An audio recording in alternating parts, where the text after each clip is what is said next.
Hello everyone, reporting today for Fun Robotics Network. I'm Abbas, and with me here today are Omar, Jonah, and Abdul from Team 19564, ITKAN Solar.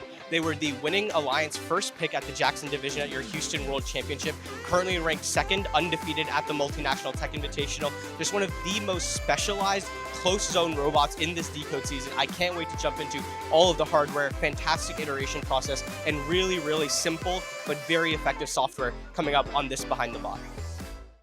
All right, guys, so first question has to be about your iteration process. You guys have so many different robots. Just tell me first, how many robots have you built this season? Yeah, so a very unique part is our iteration process. And so we've actually built 14 fully independent movable robots. So that's 14 robots that we could individually drive, and we could probably make a full line with them if we had them all here today.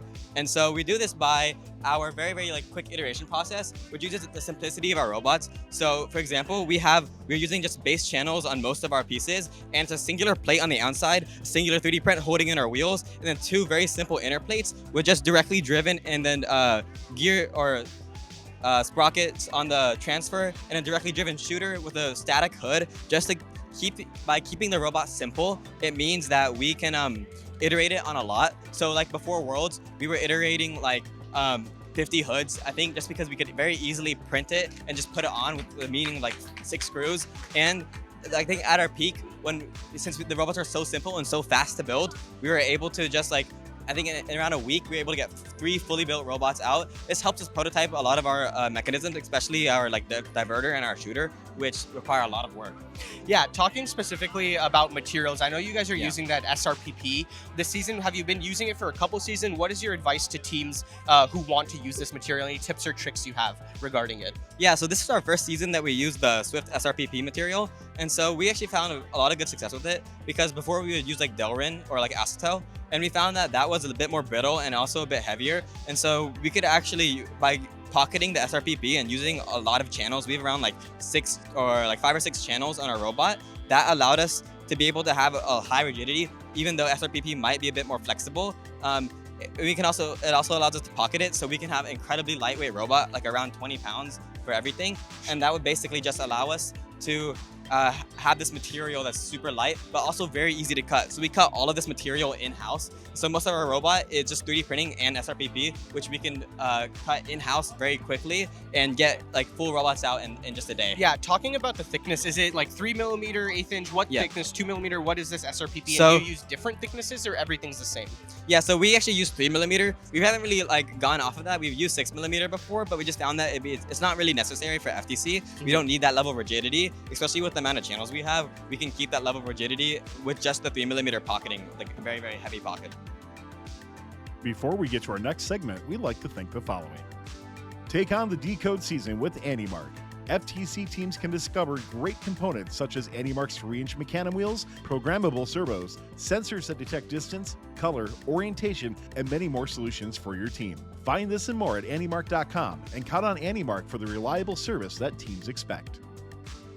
Yeah, let's jump into the drivetrain. If you guys can tilt your robot up, we'll take a look at the bottom now. I see you guys are running some sort of Swift wheels. Are those custom? What are they? Talk me through that. So we are using the 110mm Swift drives, and then we use custom TPE rollers that we self-mold, and from there we swap them out with the default and the COTS rollers, and this gives us like a very good grip, so we can give a lot of speed. Right now they're very worn out, and we plan to swap them like tonight, but for right now, they worked very well. Like when they were very fresh at the World Championship, it gave us immense speed, and using the larger radius wheels also gave us a bit more speed. Yeah, talking about like the iterations, 14 iterations, how did the drivetrain change through this, if at all? So initially we started off with like a more square robot, as people might know from the beginning of the season.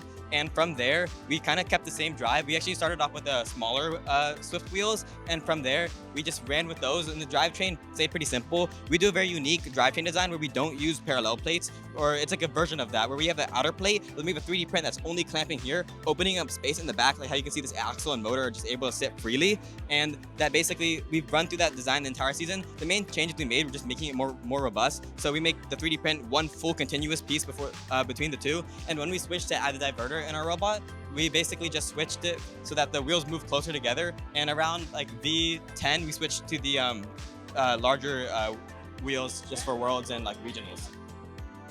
Before we get to our next segment, we'd like to thank the following. FRCT's Managed Store program is an easy and profitable way to fundraise for your team or off-season event. FRCTs will handle everything from production, packaging, bulk or drop shipping, payment collection, and accounting. Teams can set their own prices, and FRCTs will take care of the rest. Fill out a quote request or get more information when you schedule a callback at frcts.com. Yeah, let's talk about that diverter now. This is easily one of the most unique parts of your robot. It is so effective. So first, if you guys could just demonstrate how it works to me, and then I'll ask more specific questions. So yeah, basically the diverter allows the balls to come into here and get pushed in. So we can do that one more time. It's an outtake. So the balls coming here just gets instantly pushed in by the rollers. So these wheels are actually very incredibly specific spacing. Even like all the cuts and everything have been tested for like all night just to get the perfect like level of compression. So that way when balls fall into Auton, they get pushed down and not like moved out in any weird way. Yeah, I want to talk about these wheels specifically. Yeah. Did you guys cast them yourselves? Are they purchased? What are they? Yeah, so these wheels are actually just the 4.5 or the 3.5 millimeter Swift wheels, but we actually just cut out these centers over here so that they would become star wheels because we found that would be more compliant to the balls falling out of the gate. I see. And talking about the powering for this, the diverter is running incredibly quickly, but it's just off of a servo. What is that gear ratio you guys have running on that servo? Yeah, I think right now it's about an 8-to-1 right now. 8-to-1, okay. But we just wanted to maximize our servo use because we use a lot of motors throughout the robot, so we found it to be a lot more helpful if we could save one for this unique mechanism. I see. And as far as like switching the diverter, I know every time between matches, if you switch alliances, you have to switch sides. How fast is that process? What advice do you have for teams that want to make modular systems like you guys have? Yeah, so my advice to teams would to make their mechanisms as hot swappable as possible. You can see here on our robot, all you have to do to take off these diverters is these 3 screws on both sides. There's 4 screws in the middle of this channel and then 3 screws under. So we were able to switch it out even during Da Vinci matches where there's back-to-back matches that are rapidly happening with just little amounts of switchable parts. And then also for the wiring section, we have 2 different wiring strands on each side of the robot so that whenever you switch it in, you can just plug in that motor and you're ready to go. Awesome. Talking a little bit about sensors, I see you guys actually have a dead wheel or something at the bottom of your diverter. What's going on there and what is it used for? Oh yeah, contrary to the belief, this actually is not even connected to anything. Okay. Since we shrunk our robot from our V10 version, we noticed that there was a lot of tipping, so we actually just put this under here to counteract any tipping that would occur. Okay, I see. That makes a lot of sense. And is that tipping like you're noticing it during auto, during teleop? When are you most noticing it? Mainly it's during teleop with our long sprint or with our fast sprints to the gate when we try to rapidly stop, our robot begins to tilt, which is why we also added this weighted belly pan over here just to combat that. Awesome. Let's jump into the intake itself now, moving away from that diverter. The intake as a whole is just very smooth. I know you guys have iterated it on it a ton this season. What do you think was like the biggest improvement you made to your intake and how did you do that? Honestly, I would say the biggest improvement to our intake there's 2. First, we merged our intake and our transfer together using these 2 motors. We melted them on one axle and had our axles belted or geared together. And then the biggest improvement I'd say is the addition of this movable part. Essentially what it does, as we shrunk our robot, we were losing a third ball a lot because the third ball would come out right here and would roll off the floor. So this platform over here, it would fold up and squish the balls against the intake. And it also it's a double use as a climb as well. Yeah, let's see that. If you guys can just tilt that up and talk to me about how much space it saves you and what the benefits of using it as your climb mechanism are. Yeah, so basically it's like a multifunctional. It's powered on 2 servos on both sides, and so it would allow us to be able to hold that third ball very easily, which is the largest issue we had with the intake on this robot. And so we were able to hit that double whammy by adding it for a tilt. And so actually we can also rotate when it goes up, and so we can make the micro adjustments while we're up and also give us that big advantage in our tilting mechanism. It's essentially like we add this only for the World Championship because we know we wanted to get those extra little points in RP, and so we added this actually very late. But thankfully we were able to get out the design very easily, and it worked incredibly well for us, and we didn't have any issues with that at all. Yeah, let's jump into the shooter now. You guys have just been so fast the entire season. One thing I noticed specifically with your flywheel is it's very heavy. Walk me through the construction of it. What are you using for the weights, and what are you using for the friction material on the outside? Yeah, so for our flywheel construction, we use 4 pounds of weighted flywheels. They're pocketed on the inside because after Worlds we saw that we needed more inertia so that our feed-in time would be lower. And for our grip tape, we have cat tongue on the back, and then this grip tape that we bought off Amazon. It was lasting through the wheel, or it would last often through the competition, and it allowed for backspin to allow the balls to fall faster through the goal, which we found we needed to do to beat the balls when we get to the bottom. So yeah, and one thing I noticed is you guys have a solid metal, like it's a metal core the entire way. You're not using like a hawk back in the center, a rhino wheel in the center. Have you guys run that the whole season, or did you move away from those, more traditional flywheels? No, at the start of the season, we were running originally a build a rhino wheel, but then we found that this would not only give us a lot more inertia, but it allowed us to make our custom design a lot easier with just a 3D print connecting all 4 metal wheels. Yeah, now talking about shooting around the field, your hood is fixed, and that's been something that's been like very surprising to people all season, but you're still so consistent. How are you able to maintain that shot consistency with a fixed hood angle in this game? Yeah, honestly, we control mostly just our power rampage on this, and we use a Bang Bang controller. But we use Bang Bang controller as opposed to PID because we found it gets us to our points faster. So it allows us to be a lot faster, and it keeps our consistency high while shooting. Yeah, with that Bang Bang controller, how fast are your loops typically running in teleop? Like, are these like 60 hertz loops, 100 hertz? Like, how fast are you able to run all of this? I think it's about 100. Okay. I'm not really too sure. I'm not a programmer, but okay. I think it's 100. Okay, that's fine. Now, talking more about driving as well, you guys are just so fast on the field. What automations or simplifications or enhancements have you made to your driver protocols in teleop specifically? So what we did was we want to make sure, and we learned this from like previous seasons as well. So what we automated was we have this pinpoint where automatically has a position of the odometry pods, and we're automatically able to track the goal by using the odometry pods, and we don't use any limelight or vision at all, which is really useful for the drivers, as all they have to do is press few buttons to go to the gate and automatically just go into the shooting position. For example, we have just few buttons that controls multiple parts of the system. For example, right trigger can control the intake and diverter, so that whenever you go to the gate, all the driver has to do is aim into the gate, intake, go out, and shoot, which is around like 3 buttons max.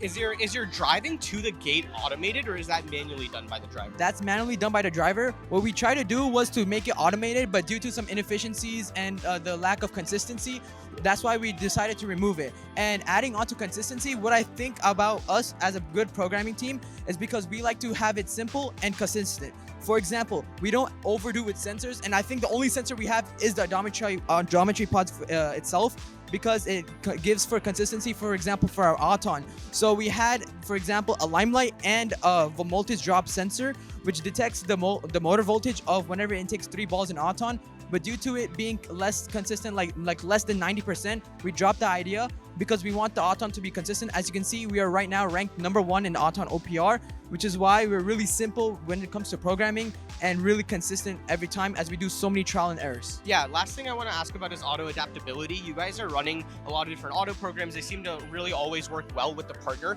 Can you walk me through how you're able to do that and what things you have built into your driver station for that? Yes, so we start off with our main driver. So we have this configuration over here, which our Auton is basically configurable.